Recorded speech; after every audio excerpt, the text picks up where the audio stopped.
the novice. Today we're out on the range with some targets from Amazon and Walmart. When I saw these things claiming to be AR-500 steel, I was immediately skeptical. So I figured let's test them out, and we're throwing everything at these things. But really, I'm not going to do like every other video I've seen. While I do enjoy destroying stuff, I'm not going to send a 300 Win Mag through a handgun target.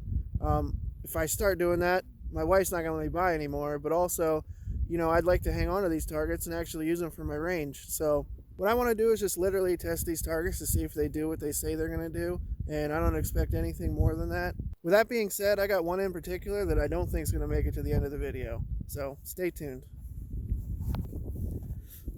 Alright, first we have the Champion Center Mass Steel Gong target. It's 8 inches in diameter and 1/4 inch thick AR-500 steel. Next we got the Allen Easy Aim AR-500 steel gong. This one's 10 inches in diameter and it's 3/8 inch thick. And this one is rifle rated. And the one I'm most skeptical about is the Do-All Outdoors Double Blast spinning target that says it's rated from 9mm to 30-06, which is a weird rating as if it can't handle anything below 9mm.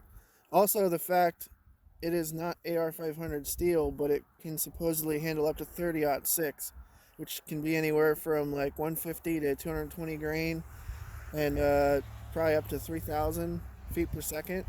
So it's supposed to be able to handle that, but it's not AR-500, or at least it's not advertised as, and it is 3/8 inch thick. And it's also reversible, so you're supposed to be able to get more use out of it that way. We have these set up using our hang and hook target system. It's a really affordable and portable option for shooting steel. I'll leave a link to our review of the hang and hook beginner kit at the end of this video and in the description. We borrowed some guns from friends of the channel so that we'd have a variety to work with. First up is the Glenfield Model 25 chambered in .22 long rifle.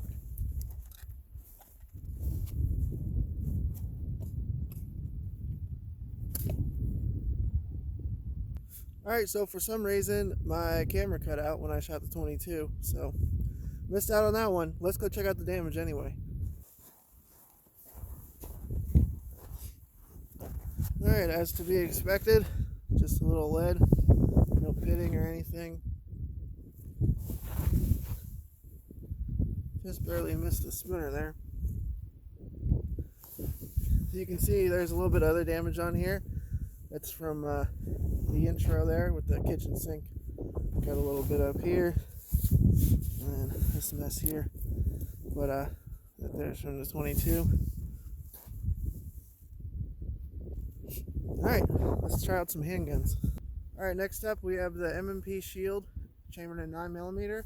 We have some 115 grain full metal jacket Remington ammunition. So let's try this out. Hopefully we get this one on film.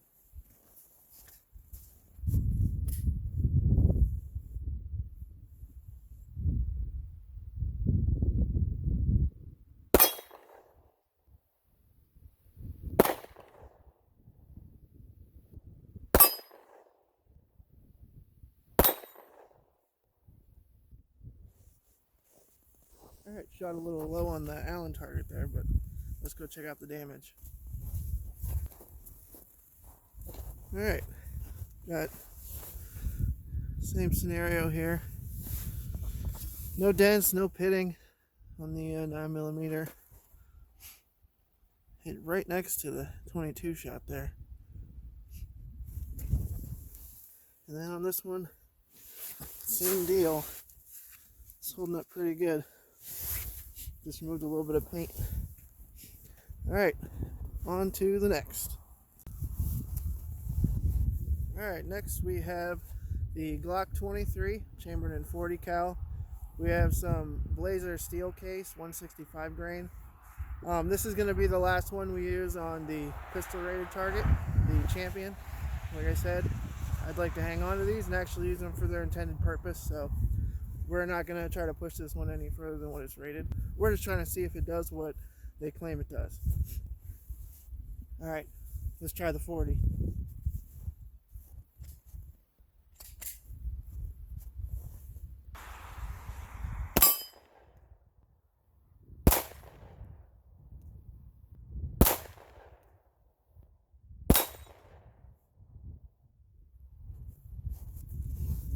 little trouble hitting the spinner there, but let's go check it out.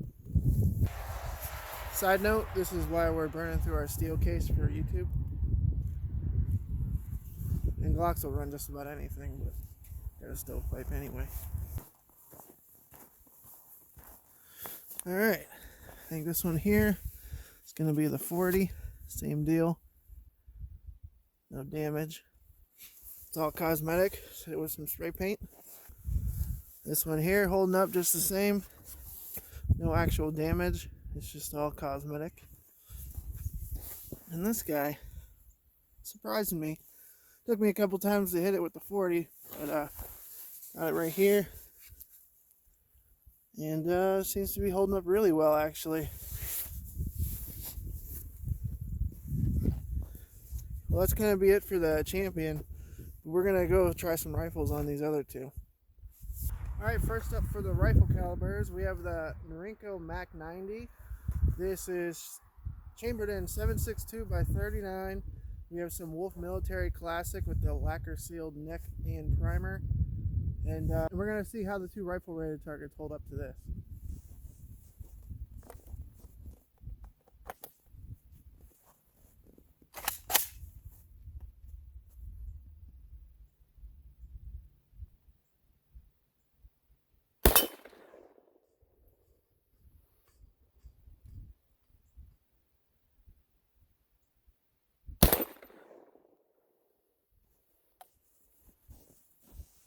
Let's go check out the damage. Alright, so this is going to be our hit here.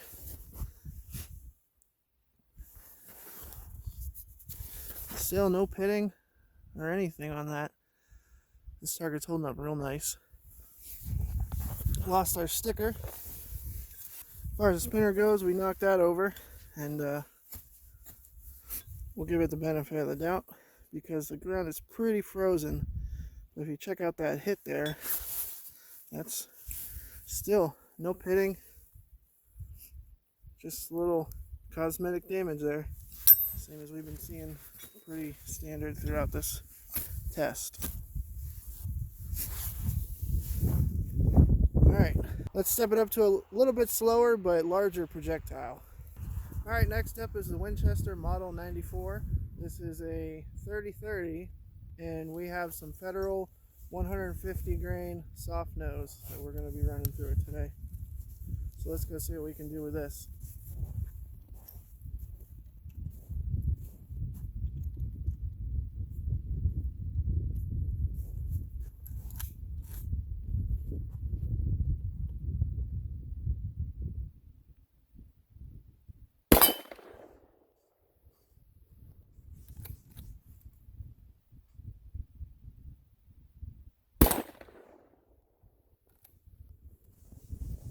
Alright, let's check it out.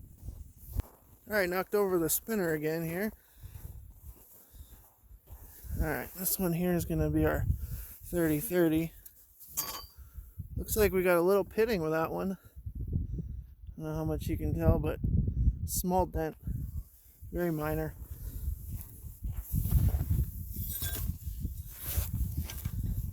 Interested to see this one here. It seems like this one doesn't have any pitting, and this is supposed to be the cheaper target, at least the one that didn't advertise AR500 steel.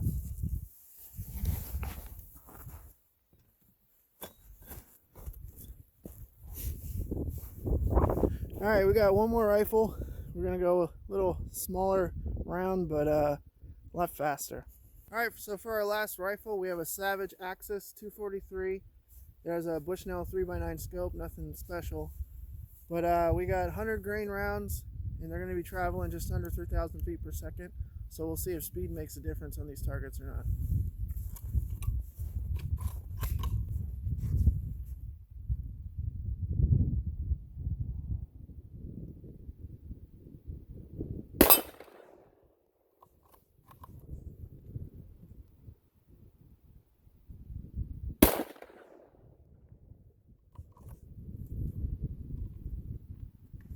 Grab another round. I missed the spinner there.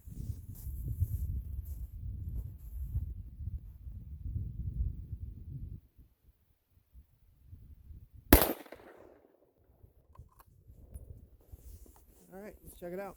Alright, as per usual, knocked over our spinner. But let's check this out here. I believe this is going to be our 243. And we do have a nice divot there. Let's see. Let's see here. It's not bad.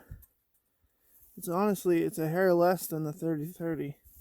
I mean, I wish you guys could kind of tell there. But there are some divots there. Now let's check this guy out.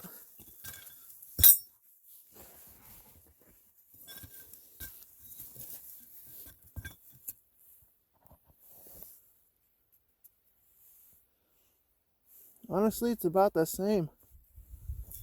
Again, I'll try to give you the best angle there.